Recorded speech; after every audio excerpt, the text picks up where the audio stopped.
ప్రార్థన చేసుకుందాం. మహాగరుడా, మహాపరిశుద్ధుడా, మా మిక్కిలి ప్రియ పరలోకపు తండ్రి, ఈ 2026వ సంవత్సరంలో మళ్ళా ఈ డేస్ ఈ మండలకాల ధ్యానాన్ని బసవవారంతో ప్రారంభించుకునే గొప్ప విధానం ద్వారా మమ్మల్ని నడిపిస్తున్నందుకు మీకే వేలాది స్తుతులు స్తోత్రాలు.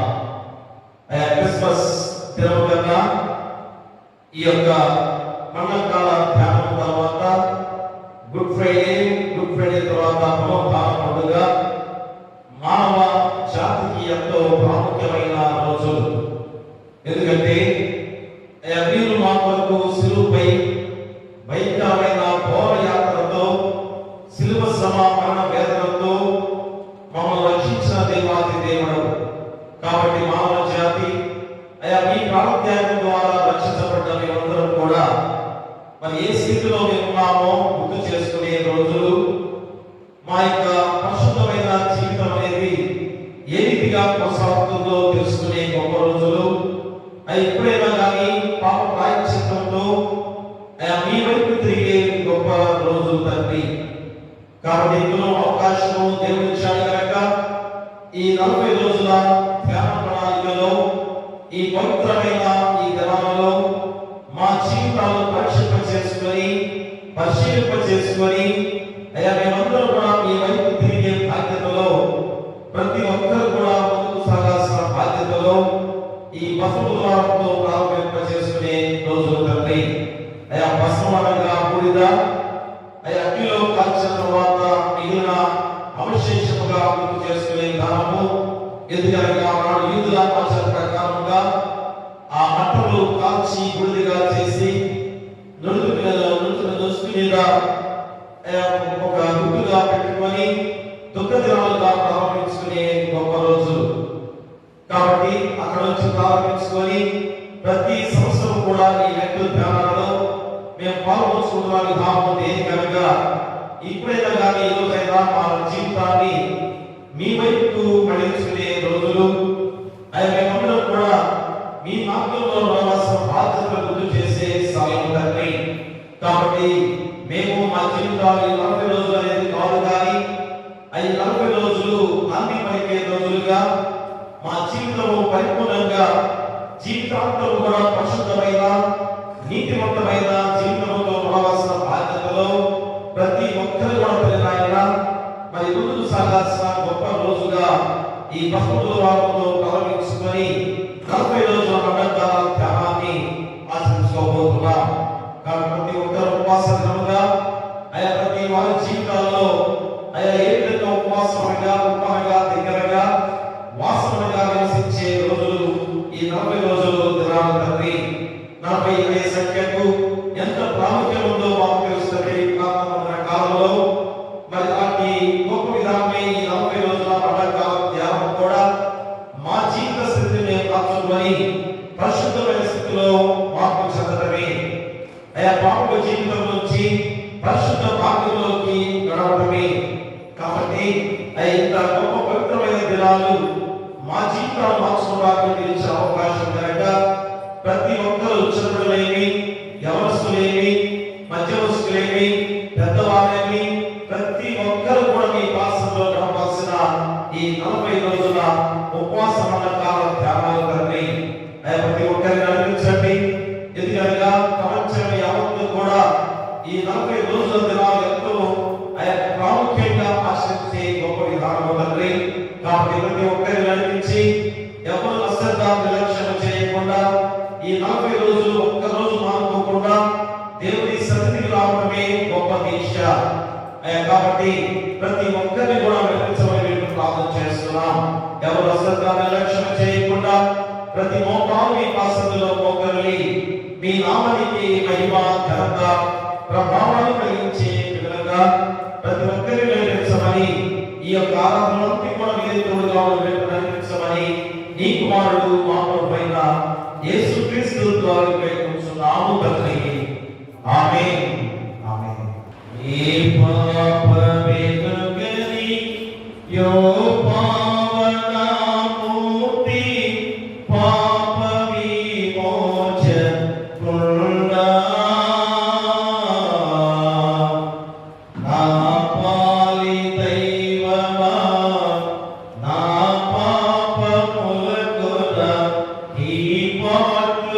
నొందినావా ఏ పాపమెరుగని యో పావనమూర్తి పాప విమోచకుడా నా పాలి దైవమా నా పాపములకుర ఈ పాటలు నొందినావా ముళ్ళతో కిరీట మల్లి శిరముపై చెల్లాటమున మొత్తిరా ముళ్ళ పోట్లకు శిరము తల్లడిల్లగ సొమ్మ సీలిపోతివి రక్షక ఏ పాపమెరుగని యో పావనమూర్తి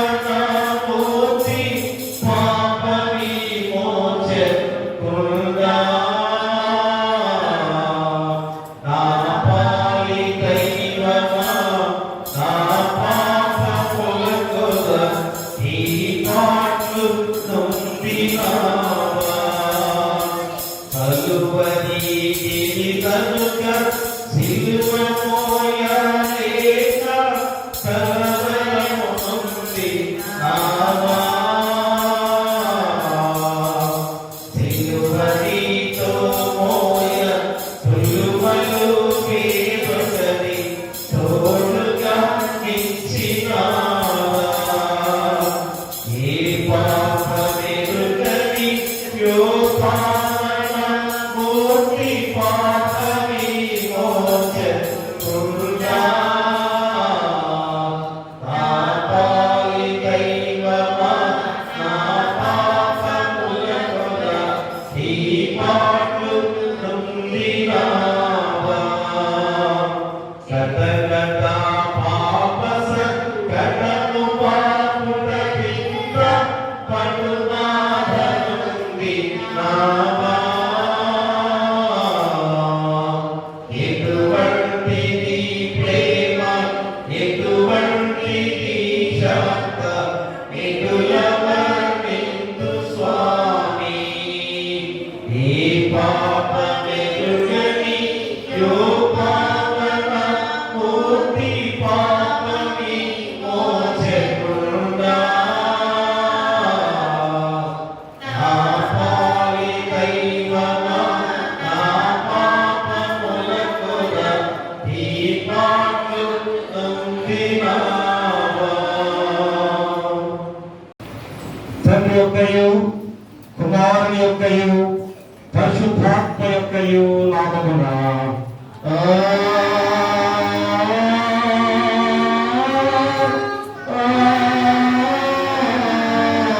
ఆమేన్. ఓ ప్రభువా నా పెదవులను తెరువుము ఆత్ముడు నా నోరు నీ స్తోత్రమును బయలుపరచును. ఓ దేవా నన్ను విడిపించుటకు త్వరగా రమ్ము. ఓ ప్రభువా నా సహాయమునకు త్వరగా రమ్ము. తండ్రికిని కుమారునికిని పరిశుద్ధాత్మకును ఆదియందు ఇప్పుడెల్లప్పుడు యుగ యుగముల తోడునట్లు మహిమ కలుగుగాక. ఆమేన్, ఆమేన్, ఆమేన్. అమర్జులయ్య గారు, రెవరెండ్ సిహెచ్ ఆదమయ్య గారు, ఇతర పాస్టర్ గారుగా అయ్యగారు వచ్చి పుత్రపక్షోత్తరంగా చదివి వినిపిస్తారు. ఈ ప్రశ్న బుధవారం కొరకు ఏర్పాటు చేయబడిన ఉత్తర ప్రత్యుత్తర పాఠ్య భాగము 51వ సంకీర్తన మొదటి 15 వచనము.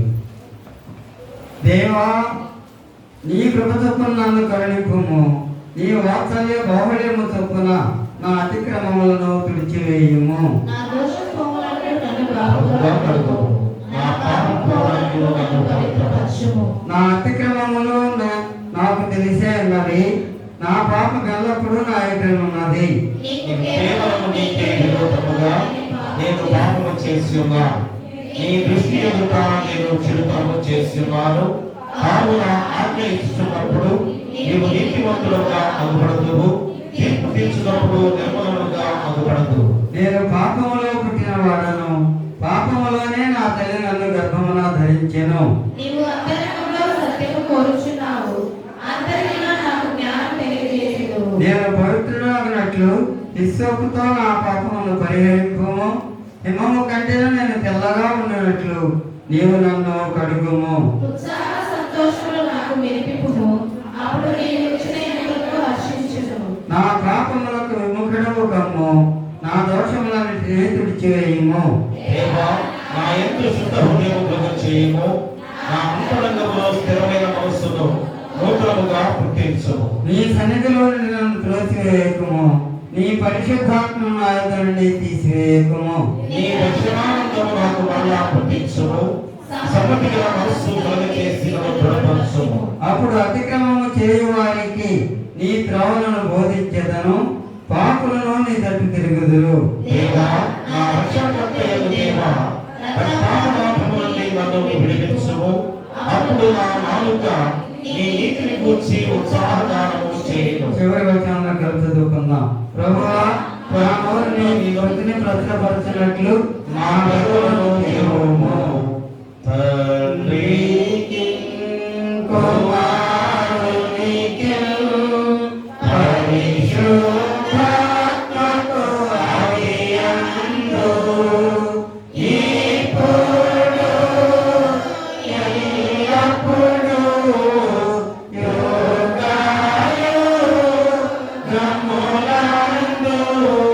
యుగయుగములందు ఉండునట్లు మహిమ కలుగును గాక.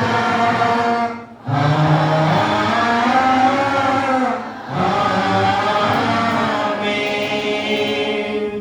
మత్తయి సువార్త 6వ అధ్యాయము 1 నుంచి 6 వచనాలు, దానిలోని 16 నుంచి 21 వచనాలు మన మధ్యలో టీవీ గారు పోపురి కోటేశ్వరరావు గారు వాక్యాన్ని మనకు చదివిస్తారు.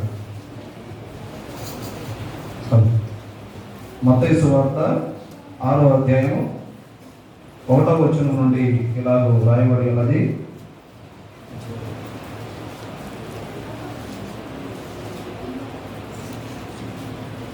మనుషులకు కనబడవులని వారి ఎదుట మీ నీతి కార్యము చేయకుండా జాగ్రత్త పడి, లేని ఎడల పరలోకమందున్న మీ తండ్రి వద్ద మీరు పరమ పొందుదు.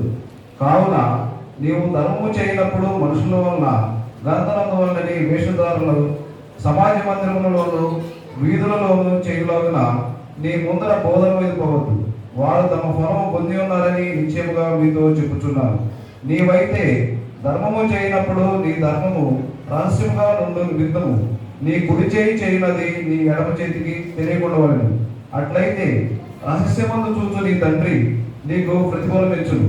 మరియు మీరు ప్రార్థన చేయనప్పుడు వేషధారులనే ఉండవద్దు, మనుషులకు కనబడవలని సమాజ మందిరంలోనూ వీధుల మూలలోనూ నిలిచి ప్రార్థన చేయుట వారికి ఇష్టము. వారు తమ ఫలం పొంది ఉన్నారని నిశ్చయముగా మీతో చెప్పుచున్నాను.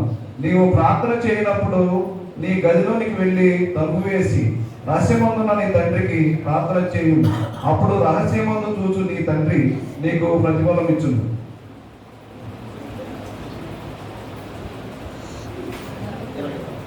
అలాగే 16వ వచనం నుండి, మీరు ఉపవాసము చేయనప్పుడు వేషధారుల వలె దుఃఖముగులై ఉండుకుడి. తాము ఉపవాసము చేయుచున్నట్టు మనుషులకు కనబడవలని వారు తమ ముఖములను వికారము చేసుకుందురు. వారు తమ ఫలము పొంది ఉన్నారని నిశ్చయముగా మీతో చెప్పుచున్నాను.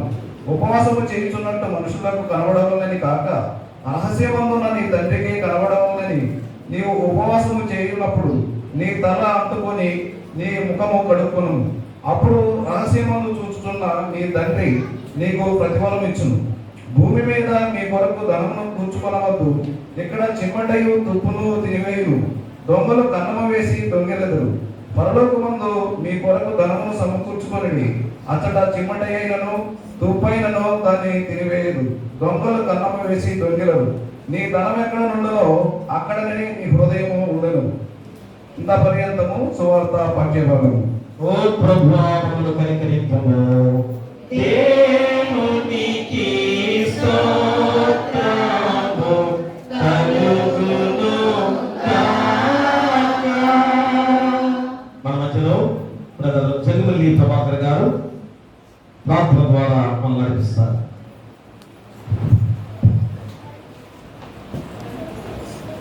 ప్రార్థన చేసుకుందాం. మహాపరిశుద్ధమైన ప్రేమ కలిగిన తండ్రి, నీ పాదములకు వెళ్ళని స్తుతులు స్తోత్రాలు ప్రభువా. అల్పులమి, అయోగ్యులమి, పేరెన్నిక లేని బిడ్డలమైన ప్రభువా, ఇంతకాలం నీ ఉచిత కృపలో మమ్మల్ని కాచి కాపాడినందుకు నీకు స్తోత్రాలు తండ్రి. ప్రభువా, ఈ లెంట డేస్లో ప్రభువా మమ్మల్ని సజీవంగా ప్రభువా మమ్మల్ని నడిపించినందుకు నీకు ఎన్నలేని స్తోత్రాలయ్యా. అవును ప్రభువా, అది ఇంతకాలం మీ రెక్కల చాటును మమ్మల్ని కాపాడి ప్రభువా మీకు కృతజ్ఞత కలిగి ఉండడానికి కృప చూపించండి. ప్రభువా, మీరు పొందిన శ్రమల చేత, మీరు పొందిన దెబ్బల చేత మాకు రక్షణ కలిగి ఉండదని మేము నమ్మి బాప్తిస్మం పొందుకోవడానికి కృప చూపించండి.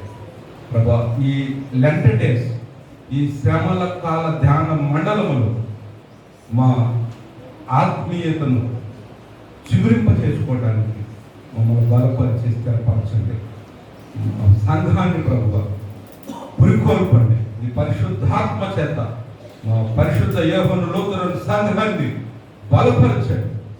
ఈ లెంట్ డేస్ ప్రభువా ఆచారంగా కాకుండా మా ఆత్మీయతను బలపరుచుకుంటూ నీకు నమ్మకమైన బిడ్డలుగా జీవించడానికి కృప చూపించండి. ప్రభువా, ఎందరైతే ప్రభువా ఈ లెంట్ డేస్ ను ఆధారం చేసుకుని వాళ్ళ ఆత్మీయ స్థితిని బలపరచుకోవడానికి ప్రయత్నం చేస్తున్నారు, అట్టి బిడ్డల్ని నీ చేతులతో లేవనెత్తండి, నీ వాక్యముతో నడిపించండి.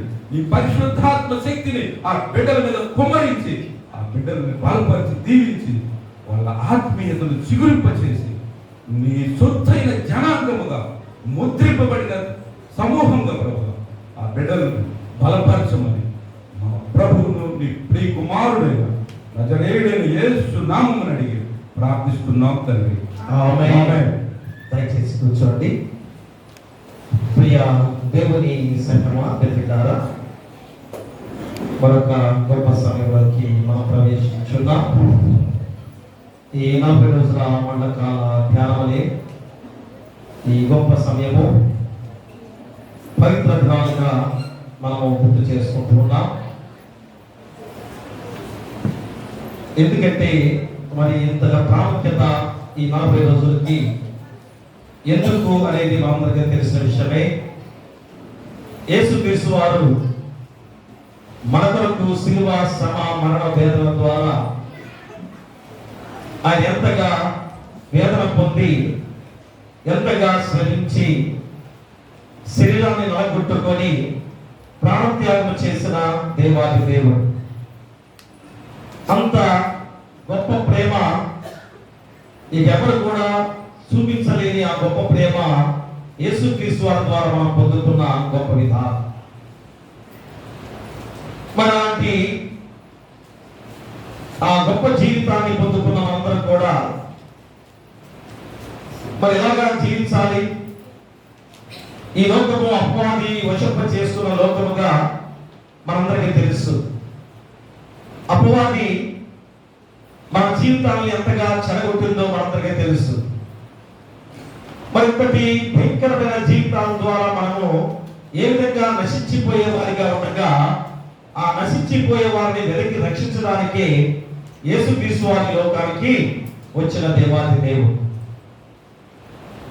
మరి ఆయన ఉచితమైన ప్రభు ద్వారా మనం రక్షించబడిన విధానాన్ని కూడా మనం గుర్తు చేసుకోవాలి. కాబట్టి ఈరోజు మా భస్మ బుధవారము అనే యొక్క ఆ మాట ఈరోజు మనందరం కూడా ఎందుకు గుర్తు చేసుకుంటున్నాం? మా భస్మము అనగా యాష్, ఇంగ్లీష్ లో యాష్ అని మనం అనుకుంటున్నాం. మరి భస్మం అనగా దానికి అర్థం ఏంటి? బూడిద అనేది అర్థం. అది ఎలాగొస్తుంది? అగ్నిలో కాల్చగా మిగిలిన అవశేషం. మరి ఇది ఎందుకు భస్మము అంటే బూడిదను ఎందుకు ఈరోజు మనం గుర్తు చేసుకుంటామనగా, మరి దీన్ని విచారణను, సంతాపము, దేవత్వము వ్యక్తపరిచే వ్రత దీక్షితుల తలలపై ఆచారంగా ఆనాడు మొదలుపెట్టిన రోజు నుంచి కూడా ఆ ఆచారంతో ముందుకు సాగుతూ ఈ 40 రోజుల ప్రాముఖ్యత రోజు మనం గుర్తు చేస్తున్నారు కదా. మరి ఇప్పుడు కొంతమంది ఈ 40 రోజులు ఇప్పుడు జరగడం ఏంటి? యేసుక్రీస్తు చనిపోయి తిరిగి పునరుద్ధారణగా లేచాడు కదా, ఇక మళ్ళా 40 రోజులు ఎందుకు ఆచరిస్తున్నారనే మాటలు ఇప్పుడు ఎవరో తెలియని వారిగా వచ్చి వారి కొద్ది జ్ఞానంతో ఉన్న వారందరూ కూడా చెబుతున్నప్పుడు మనం కూడా గ్రహించే వారిగా ఉంటున్నాం. ఇది ఏ సంవత్సరంలో మొదలైందో మనం మీకు చెప్పబోతున్న సమయం ఇది.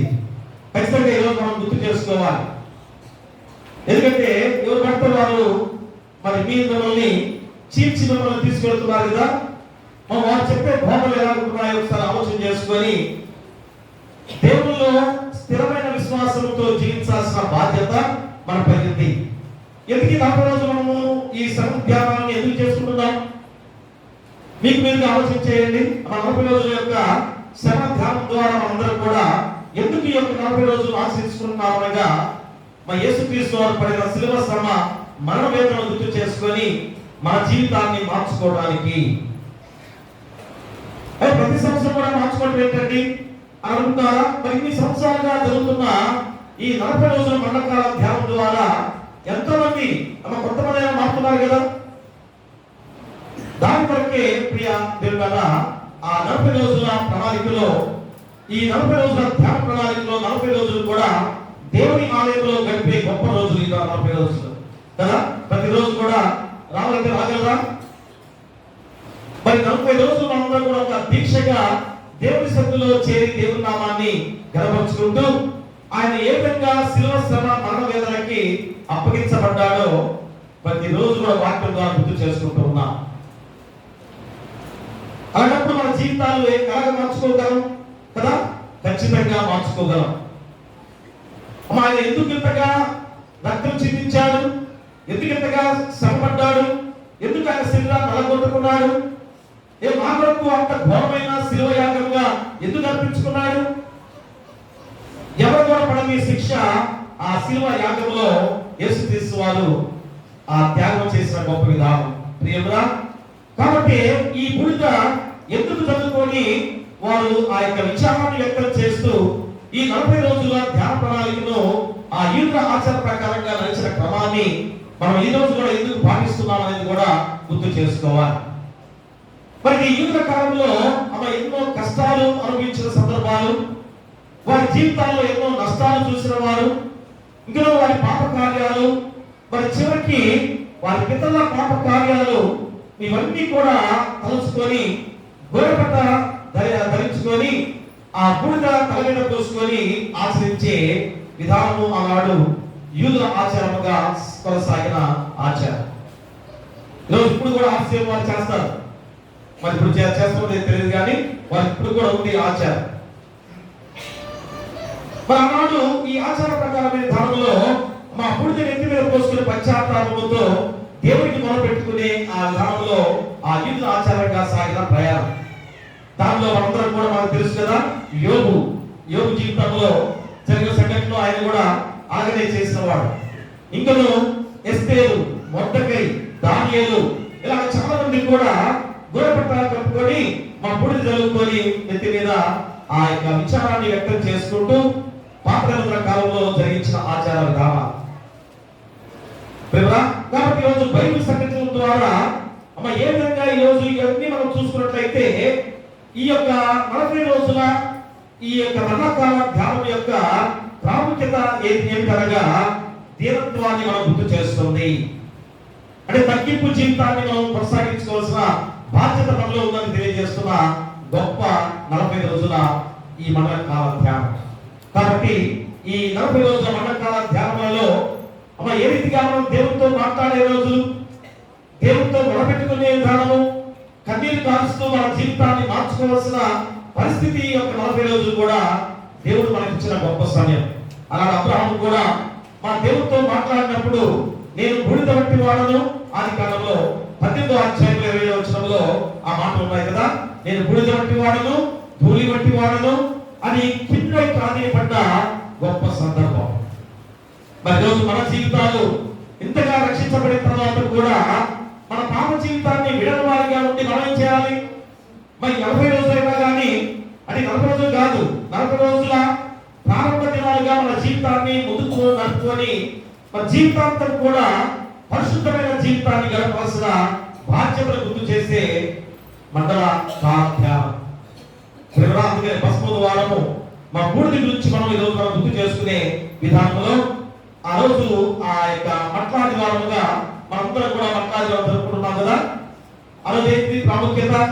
మా ఉదయాన్నే 5 గంటలకి వెళ్ళి మంటలు కొట్టుకొని వచ్చి మంటలు పట్టుకొని పిల్లలంతా కూడా సిద్ధపరచుకొని పిల్లలుగా పెద్దవారంతా కూడా చేయాలి. కానీ అదైతే వసతి స్కూల్ పిల్లలకి మనందరం కూడా వారి మీద పెట్టేసాం. ఫస్ట్ కదా తెలియదు కదా, ఉదయాన్నే సిద్ధపరిచారు ఫోటోలు అని చెప్పేసరికి వారి మంటలు చేత పట్టుకొని పదకొండు కాదమ్మా, అందరూ కూడా మంటలు పట్టుకోవాలి. దేవుని జీవోత్సవంతో ఈరోజు ఇక్కడ బాగా మనం దేవుణ్ణి ఆహ్వానించుకునే వారికి ఉండాలి. ఆ రోజు ఎవరు చెప్పారు? మన యేసులేమో జయప్రవేశం ద్వారా యేసుక్రీస్తు వారు శిలువ త్యాగానికి వస్తున్నప్పుడు మరి అందరూ కూడా ఈరోజు సండే స్కూల్ చిన్నపిల్లలు అలాగనే పెద్దవారు, చాలా పెద్దవారు అందరూ కూడా ఆ కొత్త వస్త్రాలు తీసుకొచ్చారు, మంటలు చేత పట్టుకున్నారు. ఆయన ఏ విధంగా కూడా నేల మీద కాలు మోపకుండా ఆ నూతన వస్త్రాలు నేల మీద పరిచి యేసుక్రీస్తు వారిని గాడి మీద ఊరేగించుకుంటూ తీసుకొచ్చే సందర్భం. కొన్ని వేల మంది కూడా ఆయన ఆహ్వానించారు.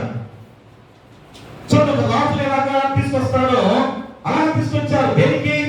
సిలువ అర్పణగా అర్పించుకునే దానికి తీసుకొచ్చినట్టు కూడా ఉంది. కానీ ఒక రాజుగా ఆయనే మనం రక్షించేవాడని తెలియజేసే గొప్ప సందర్భమే ఆ రోజు కదా. అలాంటి విధానంలో ఈ రోజు మనము ఆ యొక్క మట్లాది వారాన్ని చిన్నగా కాపాడించుకోవడం కాదు, పెద్దవారందరూ కూడా ఆ రోజు పాల్గొనాల్సిన బాధ్యత కూడా ఉంది. కాబట్టి ఆనాడు మా మంటలు ఏ విధంగా పట్టుకొని తిరిగే విధానంలో ఆ మంటలని కూడా ఏం చేసేవారంటే ఆ దేవాలయంలో ఒక చోట దాచిపెట్టేవారు. మరుసటి సంవత్సరం దాన్ని ఏం చేసేవారు? ఆ మొత్తాన్ని కూడా కాల్చి ఆ బూడిదని ఏం చేసేవారంటే ఒక తల మీద నొంతి మీద రాసుకొని ఇదిగో ఈ యొక్క మండల కాలం ధ్యానంగా 40 రోజులు ఆ ఉపవాస దీక్షలుగా చేసుకునే ఆచారం ముందుకు సాగిన గొప్ప విధానం. ప్రియ దేవుడా, అంటే ఇది ఎలాగా మన జీవితాన్ని ఆ బూడిద అనేది మన యొక్క మట్టి శరీరంతో శరీరాన్ని గుర్తు చేస్తుంది కదా. మనం కూడా కాల్ చేస్తే ఏమవుతుంది? బూడిద కదా, బూడిద మిగిలిపోతుంది. ఆ యొక్క మానవ శరీరానికి గుర్తు చేసే విధంగా బూడిద రోజు మనము అయ్యో మన జీవితాలు ఇంతగా బూడిదగా మారిపోయే మన జీవితాలను తిరిగి రక్షించి మళ్ళా శక్తివంతులుగా దేవుడు చేశాడే, ఇక మరణం లేకుండా మనం చేశాడు కదా. కాబట్టి మనము మన జీవితాన్ని ప్రాయశ్చిత్తముతోటి మానవులతో దేవుని వైపు తిరిగే వారిగా ఉండాలి అని ఆ గొప్ప విధానమే ఈ రోజు 19వ వారం ద్వారా మనందరం కూడా శ్రమకాల ధ్యానంలో పాల్గొనే గొప్ప విధానం. మరి దానిని లెంట్ డేస్ అని కూడా పిలుస్తూ ఉన్నాం ఇంగ్లీష్ లో కదా. లెంట్ అనే దానికి అర్థం ఏంటి? మా చీల్చు కదా, చీల్చు లేక పగలగొట్టు అని అర్థం. లెంట్ అనే పదానికి అర్థం ఏంటి? చీల్చు లేక పగలగొట్టు. ఏ పగలగొట్టాలి? ఏం చేర్చాలి? నీ హృదయాన్ని చేర్చగలవా? నీ గుండెను పగలగొట్టగలవా? నీ పాత జీవితాన్ని హృదయంలో ఉంది కదా, దాన్ని మనందరం కూడా తీసివేసుకోవాలి. అది ఈ రోజు మనకి ఈ లెంట్ అనే పదం ద్వారా మనం గుర్తు చేస్తున్నది. ఆంగ్లో సాంక్షన్ అనే పదమైన లెంటన్ అనే యొక్క పదం ద్వారా హీబ్రూ గ్రీకు పదం నుంచి వచ్చిన చరిత్ర ఆధారంగా మనం గుర్తు చేసేది. అబ్బాయి ఏదో ఆశానాశిగా మనం లెంట్ ధ్యానం చేసుకున్న వాళ్ళం కాదు. మళ్ళా చెబుతున్నాం, ప్రతి సంవత్సరం కూడా చెబుతున్నా కానీ మీరు గ్రహించలేకపోతున్నారు. ఒకసారి ఆలోచన చేయండి. ఇదేదో మనం సొంతంగా పెట్టుకుంది కాదు.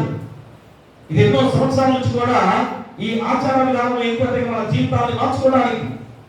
కాబట్టి మన చరిత్ర చెబుతున్న ఈ విధానాన్ని మనం మర్చిపోతున్నాం. అందుకని దుఃఖ దినములు, శ్రమ దినాలుగా, ఉపవాస దినాలుగా పేరు పెట్టుకుంటూ మనందరం కూడా ఈ ధ్యాన ప్రణాళికలో ముందుకు సాగుతున్నాం.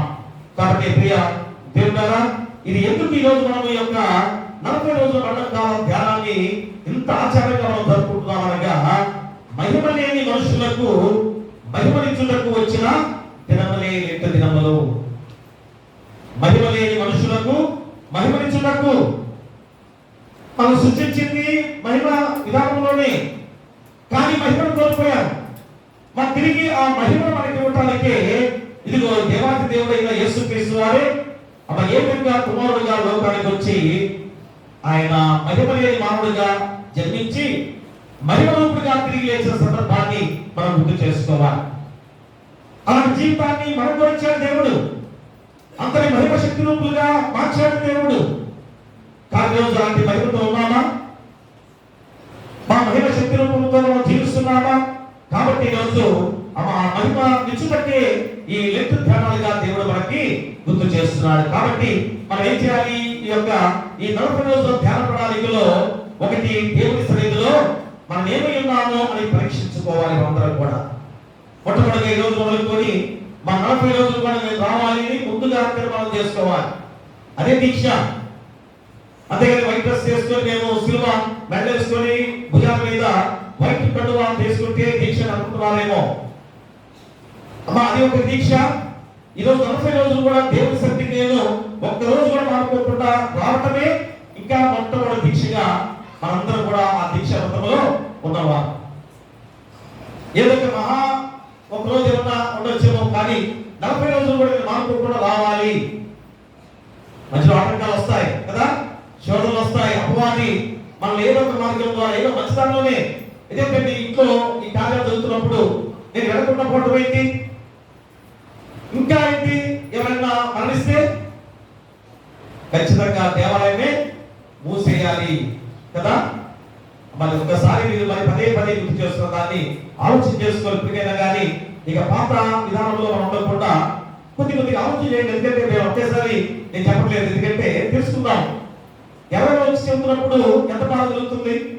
పాస్ గారు ఎవరైనా మరణిస్తే దేవాలయం మూసేయటం ఏంటి అని ఇప్పుడు కొత్తగా వచ్చిన వాళ్ళు మనకి చెబుతుంటే నేనేం సమాధానం చెప్పాలి? నేను కాదు, పూర్వం పాస్టర్ అందరూ కూడా ఇదే బాధ అనిపించి ఒకరొకరు మాట్లాడుకుంటూ ఉంటాం మేమందరం కూడా. కాబట్టి ఒకేసారి మిమ్మల్ని మేము ఇంత కరెక్ట్గా చెప్పలేదు, ఎందుకంటే మీరు కొద్ది మార్పు వచ్చి మీరే వద్దులే ఇది ఆచారం మంచిది కాదు, దేవుని ఆరాధించుకునే విధానంలో మనిషి గురించి మనం ఎందుకు ఆలోచన చేస్తున్నామని ఆలోచన చేసుకోవాలి. మన దేవుని దగ్గరికి వెళ్ళాడు, పరిశుద్ధ సన్నిధికి వెళ్ళాడు, విశ్రాంతి సన్నిధికి వెళ్ళాడు. మరి మనం ఈ లోకంలో విషయంలో ఆలోచన చేస్తున్నామేంటి?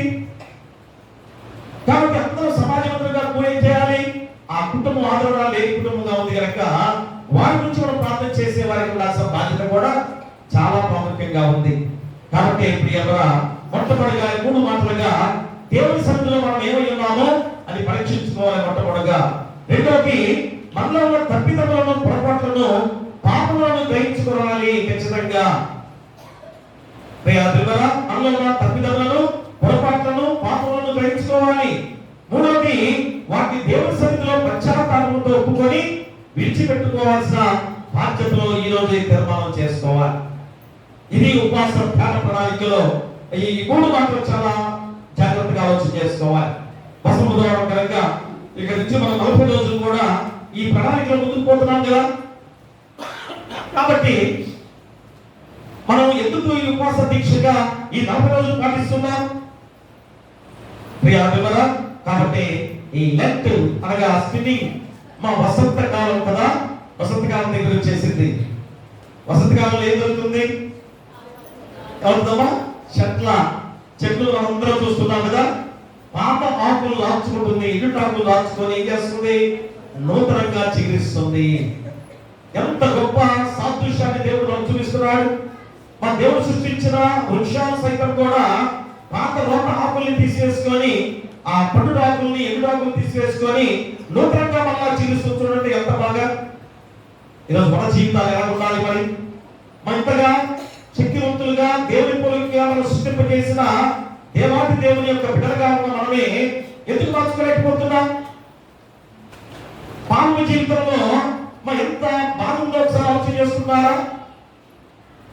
దుర్మార్గమైన జీవితంలో శాంతి లేని జీవితంగా ఉన్న ముందులో మీరు గ్రహించారా? మోసకరమైన జీవితాల్లో ప్రతిరోజు కూడా ఏదో ఒక శత్రు భయం కానీ ఏదో ఒక భయం కలిపే శరీరంతో ఉంటున్న వారు చాలా మంది ఉన్నారు కదా. మోసకరమైన జీవితం ఉండే ప్రతి వారు కూడా ఉలిక్కిపాటు ఎక్కువ ఏమవుతుందో ఏంటో అని చెప్పేసి. కానీ ఇలాంటి జీవితం లేకుండా మోసకరమైన దుర్మార్గమైన మన జీవితాలు కాకుండా నిర్మలమైన హృదయాలతో మనం జీవించే వారికి ఉన్న వారికి ఏ భయం ఉండదు. ఒకసారి ఆలోచన చేయండి. ఈరోజు భయపడుతూ మనం జీవిస్తున్నామంటే ఒకసారి ఆలోచన చేయండి. మనలో ఉన్న పాపమే. ఆదాము అంతకుముందు ఎలా ఉన్నాడు? ఎప్పుడైతే పాపం చేసి ఆ చెట్టులో ఎందుకు దాక్కోవాల్సి వచ్చింది? ఆదాము ఎక్కడ ఎందుకు అడిగి యేసుక్రీస్తువాడు? తెలియక యెహోవా దేవుడు తెలియక తెలుసు. మళ్ళా అతని యొక్క హృదయం ద్వారానే తెలుసుకోవాలి. అయ్యో పాపం చేశారు కనుక ఇదిగో దాక్కున్నాను. ఈరోజు అదే కదా మనం కూడా మా పాపం చేసిన వాళ్ళు దాక్కుంటారు కదా. దాక్కురా చిన్నబిడ్డ ఏదైనా చిన్న వస్తువు దొంగతనం చేస్తాడు. ఏం చేస్తున్నాడు? చిన్న ఉడికిపోతుంటాడు కదా, తెలియకుండా చెమటలు పడతాయి. ఆ వస్తువు నేనే కదా తీసింది. పెద్దవారు కూడా అంతే. ఆ భయంలో ఉండి ప్రతిరోజు కూడా ఎంత భయంకరమైన జీవితాలు ఉంటాయో అవన్నీ కూడా మనలో లేకపోతే ప్రశాంతమైన జీవితాలు మనకు ఉంటాయి. కాబట్టి ఈరోజు న్యూ బిగినింగ్ అనగా నూతన ప్రారంభంగా, నూతన చికిత్సగా, నూతన స్వభావంతో మన జీవితాలని ఈ రోజైనా దేవుడిచ్చిన అవకాశంగా ఉంది కనుక మార్చుకోలేమా? మార్చుకోగలమా? ఖచ్చితంగా మార్చుకోగలం. ఆ శక్తి మనకి ఇచ్చాడు దేవుడు. కాబట్టి ఇప్పుడైనా కానీ మన యొక్క చెట్లు సైతం కూడా ఇలాంటి ఆకులుగా ఎండుటాకుల్ని, పాత ఆకుల్ని, రోతాకులను తీసివేసుకొని మళ్ళా తిరిగి అంత పచ్చగా కొన్ని రోజులకి ఆ చెట్టు ఉంటుందో ఒకసారి మన జీవితాలు కూడా అంత పచ్చగా ఉండాలి. కాబట్టి మానవ జీవితంలో పాపమనే పండు ఆకులను, దుర్మార్గమని ఎండిన ఆకులను రాచుకొని దేవుని వాక్యం చదివి ధ్యానించి ప్రార్థించడం ద్వారా ఈ 40 రోజులు కూడా ఆ ధ్యాన ప్రణాళికలో ముందుకు సాగి పునరుత్థాన పండుగ రోజు నువ్వు సాక్షిగా ఈ రోజు దేవాలయంలో నా జీవితాన్ని పరిపూర్ణంగా మార్చుకొని శక్తివంతుడిగానే ఉన్నానని మీరు చెప్పుకోవాలి. ఆ సాక్ష్యం చెప్పుకోగలరా? 2026 సంవత్సరంలోకి వచ్చాం. ఈ రోజైనా మన జీవితాన్ని మార్చుకున్నానని పరిపూర్ణమైన సాక్ష్యంతో దేవుని ఆలయంలో పునరుత్థాన పండుగ రోజు మీరు చెప్పుకోవాల్సిన సాక్ష్యం అది. కాబట్టి ఈ పసక బుధవారంలో ఈ లెంతు దినాలలో మనందరం కూడా మార్చుకోవాల్సిన గొప్ప జీవితాన్ని మనం గుర్తు చేసే గొప్ప విధానం. అందుకని లెంతు దినంలో ఆచరించే విధానంలో ఆది సంఘ పితరులు క్రీస్తు శకం 325వ సంవత్సరంలో నికేయ సభలో తీర్మానించిన సందర్భం. క్రీస్తు శకం 325వ సంవత్సరంలో నికేయ సభలో తీర్మానించిన ఈ గొప్ప విధానంలో క్రీస్తు శకం 6వ శతాబ్దంలో రోమా పోపు మహా గ్రెగరీ ఈ ఆచరణ మొదలుపెట్టి మన యొక్క జీవితాలు ఇప్పుడు కూడా కొనసాగించుకుంటూ మనం నడుస్తున్నాం. చూసారా? 325వ సంవత్సరంలో ఇది మొదలుపెట్టిన గొప్ప విధానం. 6వ శతాబ్దంలో విన్నారా? మరి రోజు ఎవరు వచ్చి ఎందుకు ధ్యానాలు ఎందుకు చేస్తున్నారు? మీరు యేసుక్రీస్తు వారు చనిపోయాడా అని ప్రశ్న వేస్తున్నారు చాలా మంది కూడా.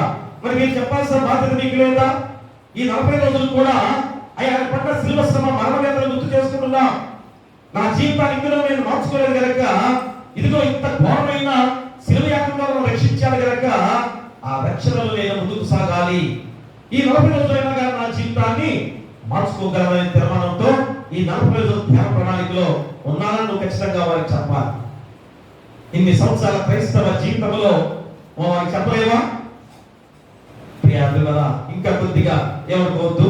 కొత్తగా నూతనంగా మానధారణగా స్వీకరిస్తున్నారు కదా, వారు నేను తెలుసుకుంటాను వారు ఆచారం ఎలాగా ఆచరిస్తున్న విధానాన్ని ఒకసారి ఇప్పుడంతా తెలుసుకోవాలి.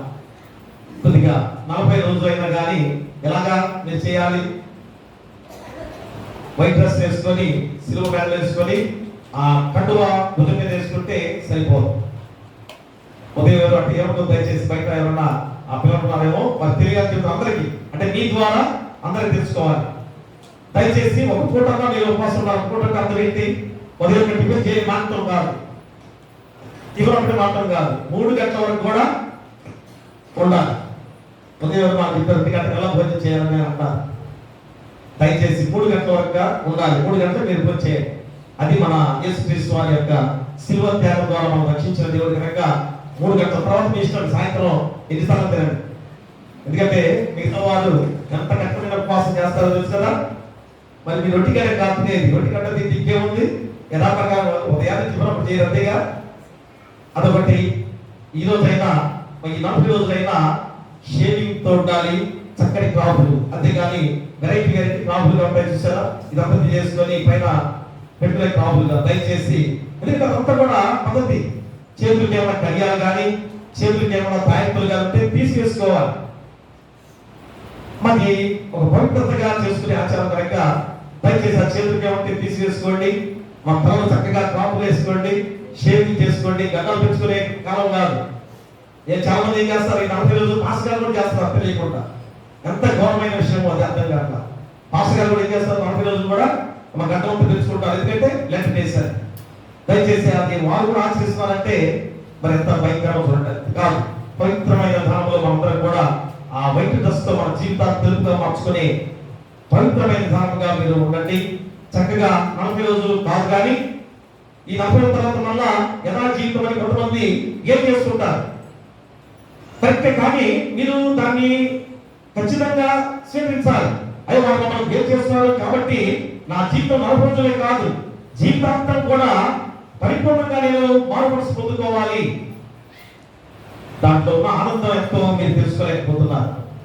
ఒక్కసారి ఆ పాత రోజు జీవితాన్ని తీసివేసుకుంటే నీ కుటుంబ బాధ్యత, నీ బిడ్డల యొక్క ఎదుగుదల, నీ కుటుంబ ఆర్థికమైన స్థితి మరి ఎంత గొప్పగా మారుతుందో ఒకసారి తలుచుకుంటే, ఇప్పుడున్న స్థితిని ఒక్కసారి ఆలోచన చేసుకుంటే గుండె పగిలిపోతుంది కదా. మన ఈ బిడ్డలకి ఏమి ఇచ్చాం, నీ కుటుంబానికి నువ్వు ఏ విధంగా గొప్ప చేసుకున్నావు, ఎంత వెనకడిపోయి ఆయన చిన్న చిన్న కూలి పనులు చేసుకున్నారు. నా బిడ్డలు ఏం చదివించుకోవాలనుకుంటున్నారేమో, మా అందరూ కూడా కూలి పనులు చేసుకున్న వారిని చిన్న చిన్న ఉద్యోగాల ద్వారానే బిడ్డలు గొప్ప గొప్పగా చదివించుకుంటున్నారు కదా. ఒక్కసారి ఆలోచన చేయండి ప్రియ దేవుల. ఈ 40 రోజులు ఈ ఉపవాస దీక్షగా చేసే ఈ గొప్ప రోజుల్లో ఒక్కసారి నీ కుటుంబ పరిస్థితి కూడా తెలుసుకుంటే ఇక జీవితాంతం కూడా ఏ విధమైన అలవాట్లు లేకుండా చక్కటి జీవితంతో ముందుకు సాగితే నీ కుటుంబం తండ్రిగా యజమానుడిగా చక్కగా కూర్చొని బిడ్డలతో మనవరాలతో ఆడుకుంటూ ఎంత గొప్ప జీవితం ఉంటుందో ఒకసారి ఆలోచించేయండి. అది నేను చెప్పే ఈ పసుపు వారం ద్వారా మీకు చెప్పే గొప్ప విధానం. కాబట్టి ఈ రోజు ఈ 40 రోజుల ఈ ధ్యాన ప్రణాళికలో మనం ఈ రోజు మొట్టమొదటి రోజుగా మన అంశం ఏదనగా శ్రమ కొరకై పిలుపు అనే అంశాన్ని ఈ రోజు మనం గుర్తు చేసుకుంటున్నాం. శ్రమ కొరకై పిలుపు అనే అంశాన్ని గుర్తు చేసుకుంటున్నాం. ప్రేమరా, ఎందుకు ఈ యొక్క అంశాన్ని ఈ రోజు మనం గుర్తు చేశామనగా, ఏంటి శ్రమ, ఏ విషయంలో శ్రమ, శారీరక శ్రమ గురించి కాదు ఈరోజు ఈ అంశం మనకి ఇచ్చింది. ఆత్మీయమైన శ్రమ. ఆత్మీయమైన శ్రమ. ఈరోజు అందరూ కూడా ఆత్మీయంగా వెలువడిపోయాం, అంతేగాని శారీరక శ్రమ ఏంటి.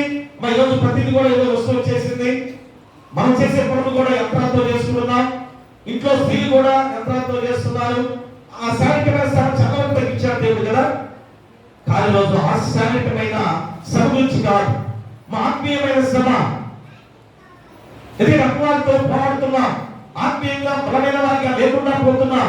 చిన్న అవకాశం వస్తే అపవాదికి లోనైపోతున్నా జీవితాంతో ఉన్నాం. అందుకనే ఈ పశ్చాత్తాపము, మా ఉపవాసము, ప్రార్థన, ఆత్మ పరిశీలన ప్రారంభమయ్యే పవిత్ర దినముగా ఈ యొక్క పసుపు బుధవారం ద్వారా మన జీవితాన్ని ముందుకు సాగింప చేసుకొని ఆత్మీయమైన శ్రమ జీవితంతో పోరాడుతూ ముందుకు సాగాల్సిన బాధ్యతగా గుర్తు చేస్తున్నాడు. అందుకనే 3 మాటలుగా మనం గుర్తు చేస్తున్నాడు. ఒకటి, నిజమైన ఉపవాస శ్రమకు పిలుపు. ఈ 40 రోజుల ఈ ఉపవాస దీక్షలో మన మొట్టమొదటి అంశం ఏంటి?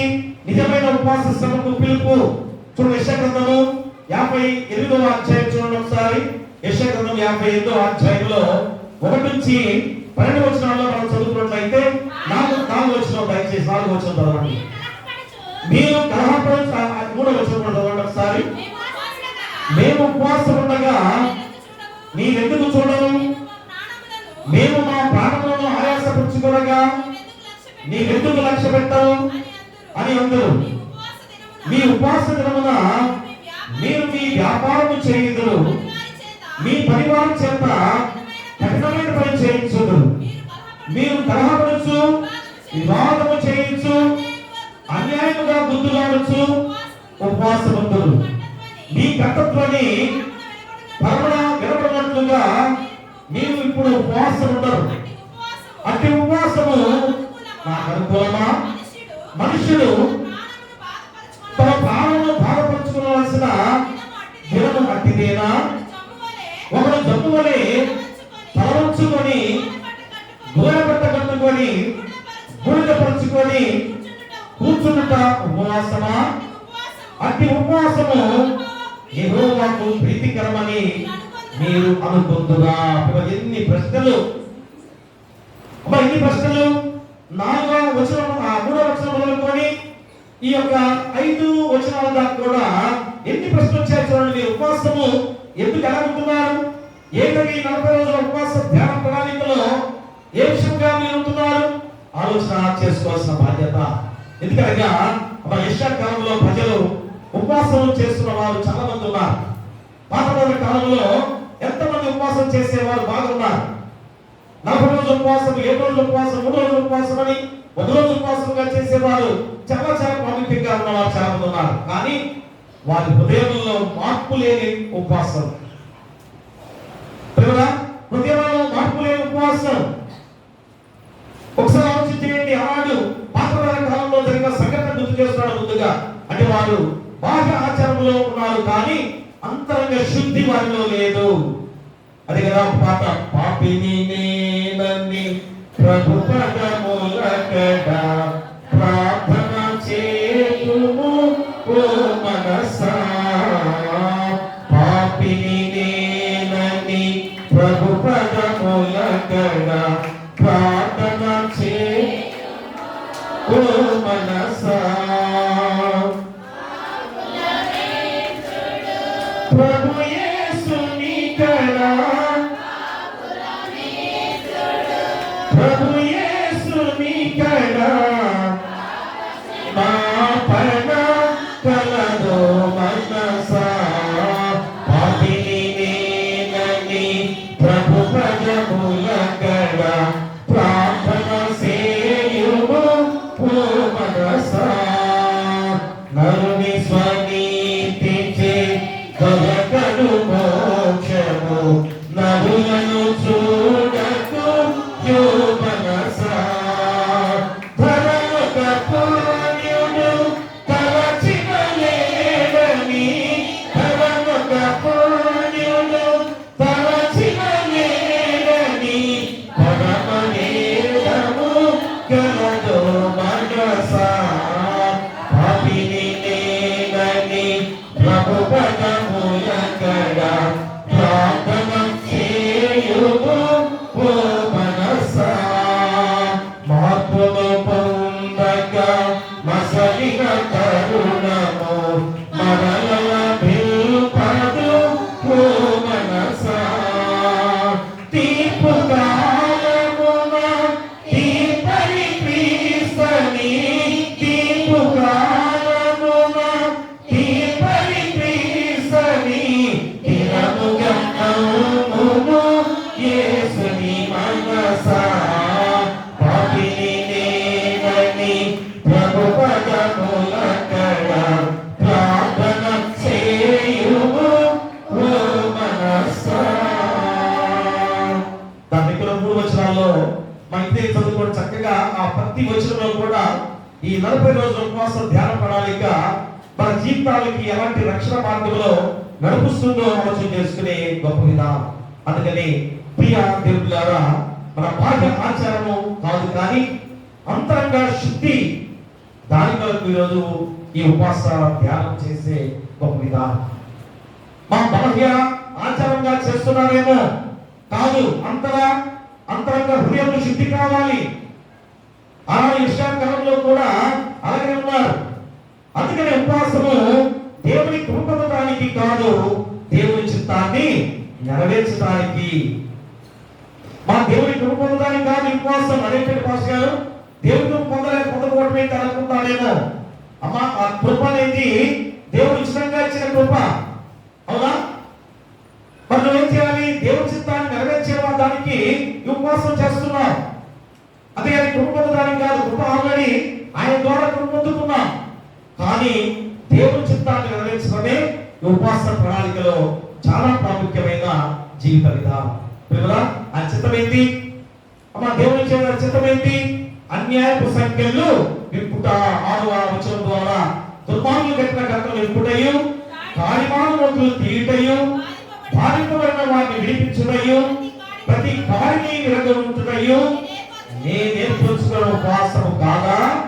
మన దేవుని నీ ఆహారము ఆకలి కలిగిన వారికి పెట్టుటయు, నీ రక్త సంబంధికి ముఖము తప్పింపకుండాటయు, దిక్కుమాలిన బీదలను నీ ఇంట చేర్చుకున్నటయు, వస్త్రహీనుని కనబడినప్పుడు వారికి వస్త్రములు ఇచ్చుటయు, ఇది ఏ కదా నాకు ఇష్టమైన ఉపవాసము. అలాగే నీవు చేసిన నీ వెలుగు వేకువ చుక్కవలే ఉదయించును, స్వస్థత నీకు శీఘ్రముగా లభించును, నీ నీతిని ముందర నడుచును. యెహోవా మహిమ నీ సైన్యపు వెనుకటి భాగములో కావలి కాయను.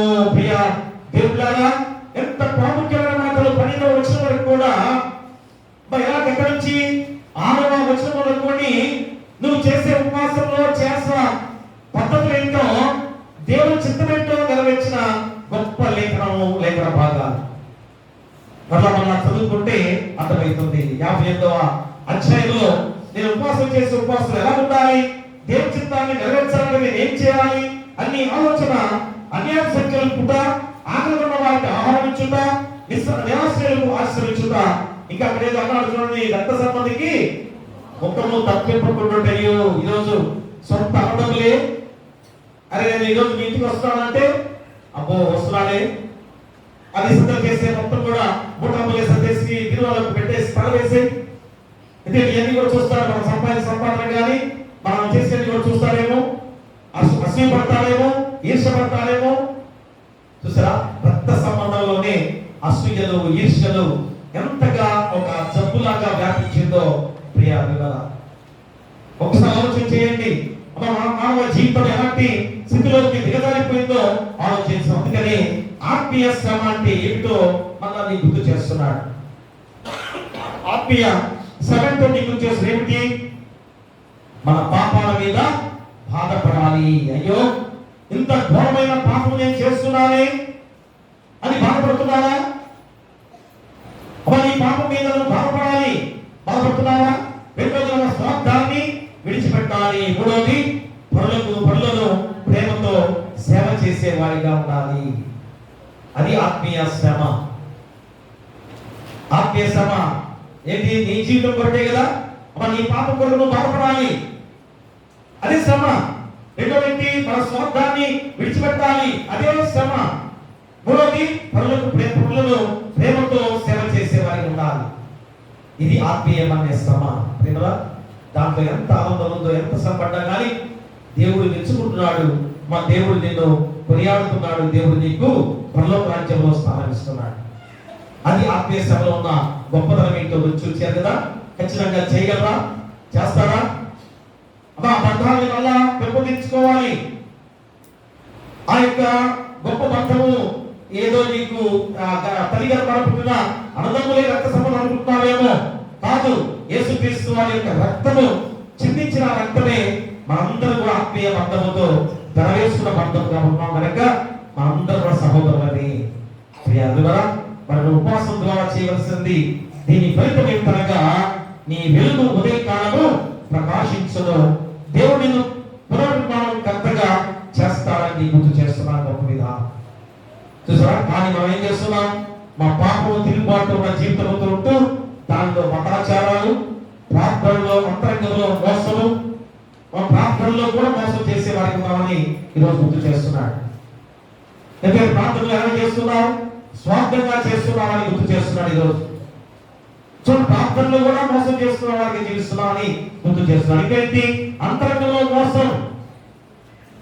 మా పైకి బాగానే మాట్లాడతాం కానీ అంతరంగంలో వాడు నశించుకోవాలని ఆశపడుతూ ప్రార్థన చేస్తున్నావా? ఇక తాను కోరినంతగా దేవుడు తన పట్ల న్యాయంగా దయగా వ్యవహరించడం లేదని వారి మనస్సుల్లో నమ్మకంగా ఉన్న విధానం.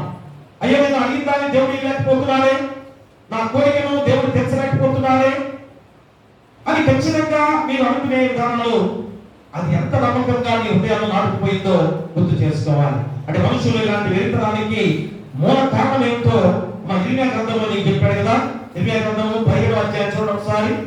ఇర్మియా గ్రంథం 17వ అధ్యాయంలో 9వ వచనంలో నీకు గుర్తు చేస్తున్నాడు. 17వ అధ్యాయము హృదయము అన్నిటికంటే మోసకరమైనది, ఘోరమైనది, వ్యాధి గలది, దాని గ్రహింపగలవాడేవాడు పిల్లరా. హృదయం అన్నిటికంటే మోసకరమైనది, అది ఘోరమైన వ్యాధి గలది, దాన్ని గ్రహింపగలవాడు ఎవడని మళ్ళా గుర్తు చేస్తున్నాడు. మరి ఈరోజైనా మా ఉపవాసంతో పాటు పశ్చాత్తాపము, న్యాయంగా జీవించాలన్న అభిలాష, మా దేవుని ఆజ్ఞలు ముఖ్యంగా పేదలకు, నిస్సహాయులకు, బలహీనులకు సహాయం చేసేవాడిగా సిద్ధపడుతున్నావా? ఒక్కసారి ఈరోజు ఈ యొక్క మాట ద్వారా ఈ జీవితాన్ని మార్చుకోవాలి. అందుకని నిజమైన ఉపవాస శ్రమకు నిన్ను ఈరోజు పిలిచాడు. రెండవది, మా రహస్య ప్రార్థనా జీవితము కలిగి ఉండాలి. ప్రార్థన ఎలా చేయాలి? అడిగినాక మత్తయి సువార్త 6వ అధ్యాయంలో మా ప్రార్థన గురించి కూడా 16వ అధ్యాయము 21వ వచనంలో నీకు గుర్తు చేశాడు కదా. ఏమని చూడండి అక్కడ 6వ అధ్యాయంలో, నీ ధనం ఎక్కడ ఉండును అక్కడ నీ హృదయం ఉండును. అది కదా మా 16వ వచనం చదవండి.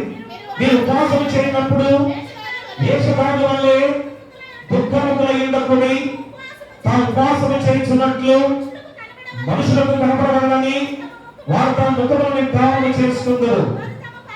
వారు తమ ఫలం పొంది ఉన్నారని నిశ్చయముగా నీతో చెప్పుచున్నాను. ఉపవాసం చేయించినట్లు మనుషులకు కనపడవాలని కాక రహస్యమందున్న నీ తండ్రికే కనపడాలని నువ్వు ఉపవాసం చేయించున్నప్పుడు నీ తానెత్తుకొని నీ ముఖము కడుక్కున్నావు. అప్పుడు రహస్యమందు చూచుచున్న నీ తండ్రి నీకు ప్రతిఫలమిచ్చును. రహస్య ప్రార్థనా జీవితము కలిగి ఉండాలి. దానిలోనే ఏం చెప్పాడు? దానం చేసే గుణం కూడా నీకు గుర్తు చేస్తున్నాడు. ఇదే ఈ లోకంలో ధనం సంపాదించిన ధనవంతుడు ఏమైపోయాడు? మా దేవరాజు ఎంత గొప్ప స్థితిని పొందుకున్నాడు. కాబట్టి దానం చేసే విధానం ఎలా ఉండాలి? రహస్యంగా చేయాలి. అంతేగాని నేను చేశాను, నా పేరు గొప్పగా ప్రకటించాలి అనుకునే మనస్తత్వంతో జీవిస్తున్నా. కాబట్టి ప్రియ దేవులారా, రహస్యంగా నువ్వు సహాయం చేసేవాడికి ఉండాలి. తర్వాత ప్రార్థన ఉండాలి. మన ఈ గదిలో తలుపు మూసి వేసుకొని ప్రార్థన చేసుకోవాలి. అంతేగాని బిగ్గరగా కేకలు పెడుతూ ప్రార్థన చేస్తే దేవుడు ఇంటాడు అనుకున్నావేమో. మా రహస్యంగా నీ గదిలో ప్రార్థన చేసుకోమని చెప్పిన మాట చాలా ప్రాముఖ్యంగా గుర్తు చేసుకోవాలి. ఉపవాసం ఎలా చేయాలి? ముఖం మార్చుకొని వికారంగా ఉండకూడదు. అయ్యో నేను ఆహారం నాకు కాదు ప్రాముఖ్యత. దేవుని వాక్యం ద్వారా నాకు శక్తివంతుడిగా ఉన్నాను, నేను శక్తివంతుడిగా ఉన్నానని తీర్మానంతో సంతోషంగా నీ ముఖములో మహిమ కనపడాలి కదా. మోషే ఆ కొండ మీద దేవుడితో మాట్లాడి తిరిగి వచ్చినప్పుడు ఎంత మహిమతో ఉన్నాడు, వెలుగు ప్రకాశంతో ఉన్నాడు. వాళ్ళందరూ భయపడ్డారు. అయ్యో ఇంత వెలుగుతో మహిమతో వస్తున్నాడే, మనం చూడగలమా, బతకగలమా అని అనుకున్నారు కదా. దేవుడు బిడ్డారా, ప్రార్థనలో అంత మహిమలో అవ్వాల్సిన బాధ్యతను గుర్తు చేస్తున్నాడు. కాబట్టి రహస్య ప్రార్థన జీవితము కలిగి ఉండాలి. మూడవది ఏంటి? విరిగిన హృదయం దేవునికి ఇష్టమైన బలి. అంతేగాని ఒక కోడ్ను ఒక మేకను మా బలిస్తే నేను ప్రాయశ్చిత్తం అయిపోయింది అనుకుంటున్నారా? కాదు. విరిగి నలిగిన హృదయమే దేవునికి ఇష్టమైన బలి.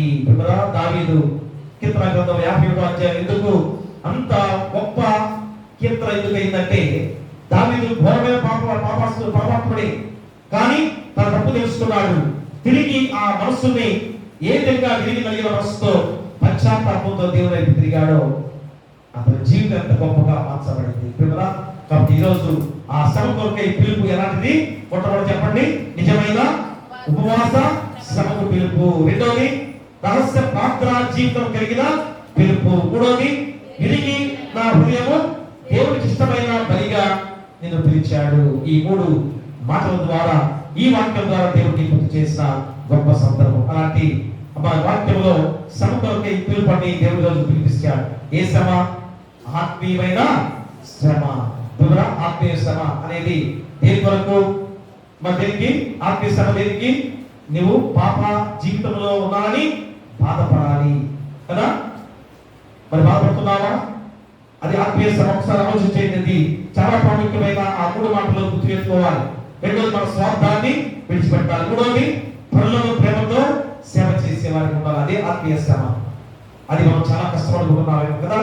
అలాంటి దానిలో కాకుండా ఆత్మీయ శ్రమ కొరకై దేవుడు నిన్ను పిలిచాడు కనుక ఆ పిలుపును అందుకొని దేవుని నామంలో బలమైన వాడిగా ముందుకు సాగాలని కోరుతూ నీకులు మీ కుటుంబాలకు సదాకాలం దేవుడు తోడైనను గాక.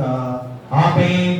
దహన బలిని నీకు నామిస్తాము మరియు దైవ పాలనలో విరిగిన ఆత్మయే యెహోవా దేవా విరిగి నలిగిన హృదయ లక్ష్యము చేయవు నీ కటాక్షముతో సీయోనుకు నిపుణే నెలను తోడను వేలు చేయుము ప్రకటముగాను యెరూషలేమునకు ప్రాకారములను కట్టింపుము అంతటా నీతి యుద్ధములో బలులు యాగములు సర్వాంగహోమము ఎంతో ఇష్టము బలిపీఠము మీద ఎన్నో కోడెల జనులు పిలుతురు బలిని కామిస్తాము మరియు దైవ బలులు విరిగిన ఆత్మయే. ప్రార్థించము. మహాగరుడా, మహాపరిశుద్ధుడా, మా మిక్కిలి ప్రియ పరలోకపు తండ్రి, మరొక గొప్ప సమయముగా ఈ పరిశుద్ధ మండలకాల ధ్యానాలలో ఈ 40 రోజుల శిల్ప శ్రమ ధ్యానాలుగా అయ్యా మేము ప్రారంభ రోజుగా బసవగా నడిపించినందుకు మీకే వేలాది స్తుతులు స్తోత్రం. అయ్యా మనకు ప్రాముఖ్యమైన మాటగా అంశంగా మా యొక్క జీవితము అయ్యా పాపములో ఉన్నాము అని బాధపడే వారిగా ఉండాలి. అయ్యా మేము కూడా పాపములో ఉన్నామని బాధపడాలి. అది ఆత్మీయ శ్రమ. పరిపూర్ణమైన మరి మా జీవితాలు అయ్యా ఏ రీతిగా మరి నష్టపోయే వారిగా జీవించే విధానంలో కాకుండా అయ్యా మేము సహోదరుల యొక్క అయ్యా ప్రేమ పొందుకునే విధానంలో అయ్యా సహోదరుని ప్రేమించే విధానంలో వారికి సేవ చేసే అయ్యా శ్రమగా మా గుర్తు చేస్తున్నారు. మరి అలాంటి అయ్యా ఆత్మీయమైన శ్రమ ద్వారా అయ్యా మేము ఆ శ్రమ కష్టమైంది అనుకుంటున్నామేమో కానీ అయ్యా కష్టము కాదు. అయ్యా కష్టము కాదని ఈరోజు మాకు గుర్తు చేస్తున్నారు. అది ఎంత సులువైనది, ఎంత విలువైనది. కాబట్టి అలాంటి అయ్యా ఆత్మీయమైన శ్రమ ద్వారా అయ్యా మీరు మెచ్చుకునే దేవుడిగా ఉన్నారు తండ్రి. అయ్యా మీరు మాకు మార్పులు వేసే దేవుడిగా ఉన్నారని గుర్తు చేస్తున్నారు. కానీ అయ్యా శారీరక శ్రమ విషయంలో మేము ఈ లోకంలో బాధపడుతున్నామేమో కాదు. ఆత్మీయమైన శ్రమ అది చేస్తేనే దేవాది దేవుడు మెచ్చుకొని అయా పరలోక రాజ్యములో మహిమ వాసులుగా ఉండబోతున్నామని చక్కటి అంశంతో ఈరోజు వాక్యాన్ని మాకు గుర్తు చేస్తున్నారు. అలాంటి గొప్ప విధానంలో అయా మేము తండ్రి ఆయన 3 అంశాల ద్వారా ఈ రోజు వాక్యాన్ని మాకు గుర్తు చేసిన దేవాది దేవుడవు. అలాంటి జీవిత విధానాలు తండ్రి అయా ప్రతి 40 రోజులు కూడా ప్రతిరోజు అంశంతో మేమందరం గుర్తు చేసుకొని మీరు ఎలాగా శ్రమ పొందారో మా కొరకు ఎలాగా సేవ త్యాగం ద్వారా అర్పించుకున్నారో ఆయన ఈ రోజు మాకు గుర్తు చేస్తున్న సమయాలు 40 రోజులు కూడా అయ్యా. కాబట్టి ప్రతి ఒక్క రోజు కూడా అయ్యా మేము ఆ ధ్యాన ప్రణాళికలో నా దేవుడు నా కొరకు ఇంతగా శ్రమించాలని తెలుసుకొని జీవితాన్ని మార్చుకొని ఆ పునరుద్ధరణ పండుగ రోజు సాక్షులుగా ఉండాల్సిన బాధ్యతను గుర్తు చేస్తున్నారు. ఇంత వాక్యాన్ని ఫలింపజేసి ఆ వాక్యాన్ని వెలుగుగా చేసుకొని ఆ వెలుగు గృహంలో ఆపాదించుకునే బాధ్యత. అలాంటి గొప్ప విధానం ద్వారా ఈ 40 రోజులు కూడా సంఘమంతా కూడా దేవుని సన్నిధిలో గడపాల్సిన బాధ్యతను మళ్ళా గుర్తు చేస్తున్నారు. ఎందుకంటే ఆయన పక్కనే మా గుంటూరు మహాపట్నంలో ఆ ప్రతి దేవాలయంలో తండ్రి ఉన్న ఆయా 16-17 దేవాలయంలో మా నూతన సంఘ ఆలయాల్లో తండ్రి ఆయా నిండిపోతూ రోడ్ల మీద కూడా కుర్చీలు వేసుకుని కూర్చున్న సందర్భాన్ని మేము ఒక్కసారి వెళ్ళి చూస్తే ఎంత ఆశ్చర్యమో. ఆయా మహాపట్నంలో కూడా అంతమంది దేవుని సన్నిధికి ప్రతి రోజు కూడా 40 రోజు కూడా ధ్యానంలో ఎందుకు పాల్గొంటున్నారనే మాట పూర్తిగా మేము ఆలోచన చేసుకొని ఈ రోజు మా బిడ్డలు ఆయా పురుషులుగా అయిన వాళ్ళు చాలా మంది రాలేకపోతున్నారు. ఆయా గొప్ప గొప్ప ఉద్యోగాలు చేసుకుని కూడా ఆయా దేవుని సన్నిధిలో ఎందుకు కూర్చున్నారో ఆలోచన చేసుకోవాల్సిన బాధ్యత ఆయా మా బిడ్డలకు ఉంది. ఎందుకంటే ఆయన వారి కుమారులు వారి బిడ్డలు రేపు ఏం తెలుసుకోవాలి, ఏం తెలుసుకోవాలి, ప్రార్థనా జీవితము తండ్రిగా మా తండ్రికి లేదు కనుక అయ్యా మేము కూడా అదే స్థితి అనుకుని వాళ్ళు కూడా దేవుని సన్నిధికి రాలేకపోతున్నారు. 10th క్లాస్ అయిపోయిన వెంటనే ఆయా దేవాలయానికి రాలేకపోతున్న బిడ్డలుగా జీవిస్తున్నారు. ఒకసారి పురుషులైన వాళ్ళు చాలా జాగ్రత్తగా ఆలోచన చేయాలి. స్థిరకరణ పురుషులు ఎక్కువగా ఉండాలి. అది కాదు ఇప్పుడు స్త్రీలు ఎక్కువగా ఎందుకు ఉన్నారనేది ప్రశ్నగా మిగిలిపోతుంది. ఆయన ప్రతిరోజు కూడా ఈ 40 రోజులు కానీ ఒక దీక్షగా మామగా శిలువ దండని నల్ల వేసుకొని కన్నులు కప్పుకొని తెల్లటి వస్త్రాలు ధరించుకుని మామనేది కాదు కానీ 40 రోజులు దేవుని సన్నిధికి మేము వస్తున్నాం. అది కూడా గొప్ప దీక్ష అంటారు ఆయన. కాబట్టి దానిలో కూడా ఆ దీక్షగా ఉంది కనుక ఈ 40 రోజులు నేను దేవాలయానికి రావాలని ప్రతి పురుషుడు కూడా అనుకునే బాధ్యత దయచేయండి. ఎంత గొప్ప దీవికమైన ఈ 40 రోజుల ప్రణాళికలో ఈ మొదటి రోజుగా అందరూ కూడా మీ పాసంలో చేరి ఉన్నారు. ఏమైపోయారు? తల్లులుగా వారిని నడపవలసిన బాధ్యత లేదా? రేపైనా వారు నడిపించి 40 రోజులు ఖచ్చితంగా రావాలని తీర్మానంతో నడిపించాల్సిన బాధ్యతలో ప్రతి బిడ్డను కూడా ముందుకు నడిపించే బాధ్యత దయచేయండి. ఎంతో దీవెనకరంగా చేస్తున్నాం. ప్రార్థన చేసిన తెలుగు ప్రభాకర్ గారిని వారి కుటుంబాలు దీవించి ప్రారంభించండి. పాటలు పాడేవారు ప్రతి ఒక్కరూ కూడా ఈ యొక్క ధ్యాన ప్రణాళికలో మా వంతుగా అందరూ కూడా ప్రార్థనలో ఏర్పించాల్సిన బాధ్యతలో ప్రతి ఒక్కరు దీవించి ప్రారంభించడం వెలుగు ప్రార్థన చేస్తున్నాం. ముఖ్యంగా మాల్బ్రాహ్మణ స్వీకరించిన బిడ్డలు ఎంత పవిత్రంగా చేయడానికి 40 రోజులు కూడా మా పాట గొప్ప జీవితాన్ని తీసివేసుకోవాలని పవిత్రమైన రోజులుగా దీక్ష తీసుకున్న బిడ్డగా ఉన్నారు. దాకా మేము చెప్పాం ఆ రీతిలో బిడ్డలందరూ కూడా చేయాల్సిన బాధ్యత ఉంది. ఎందుకంటే అది ఎంతో పవిత్రమైంది. వారి జీవితాన్ని మార్చుకునే అమ్మవారి ఏదైనా మర్యాదగా కానుగా సమర్పించినప్పుడు కుటుంబాన్ని దానిగా గారిని కుమారుడు దేవుడి కుమార్ దివ్యాలు దీవించి బలవంతమైన వేదిక ప్రార్థన చేస్తూ భర్తగా రామమ్మ గారు జ్ఞాపకార్థంగా వారు ముద్రించుండగా మీ సన్నిధిలో ఉన్నారని ధైర్యంతో వారి చక్కని ఉద్యోగాలతో ముందుకు సాగుతూ ఉండగా వారు దీవించి బలపరచండి. అలాగైనా ప్రాణం తీసుకొచ్చిన కుటుంబాలను ప్రార్థన చేస్తున్నా పిల్లల విషయంలో జ్ఞాపకార్థంగా వారు తీసుకొచ్చిన ప్రాణం బట్టి కూడా ప్రార్థన చేస్తున్నాం. వారి కుటుంబాన్ని ఆయన దీవించండి, బలపరచండి.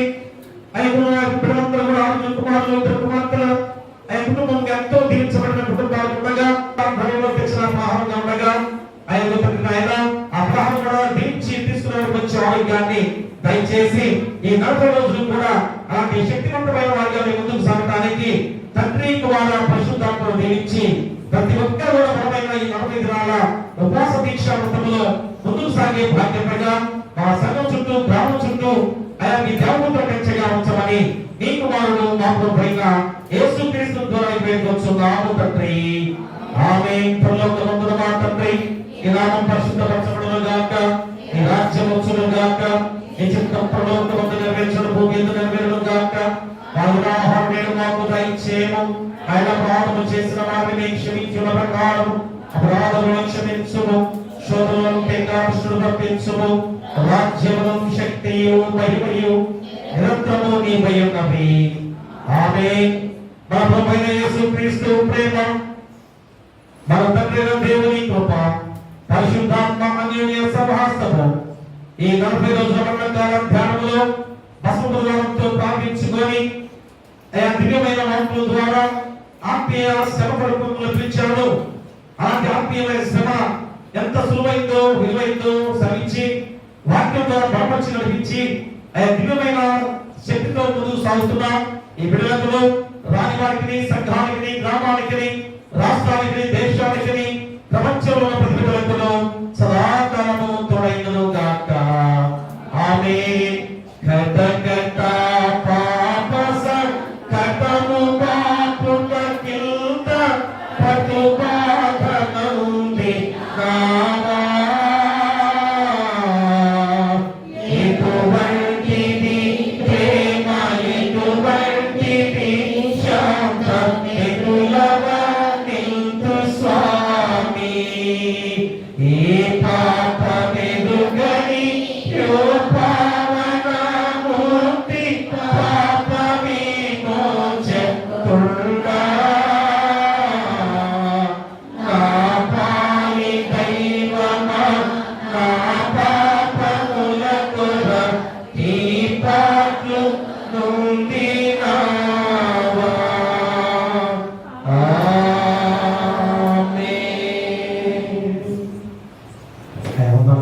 మనకి రెండు ఆహారాలు ఉన్నాయి. మొట్టమొదటిగా తన పేరు చూపుతున్నారు, దయచేసి గురించి ప్రార్థన చేద్దాం.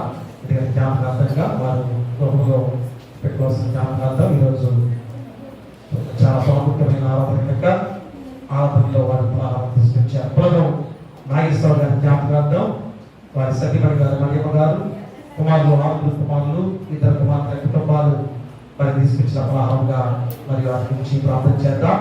దయచేసి సంఘటనలు దయచేసి రండి, పలహారం సిద్ధపడుతున్నారు. అయ్యా ఉన్నారా సంఘటన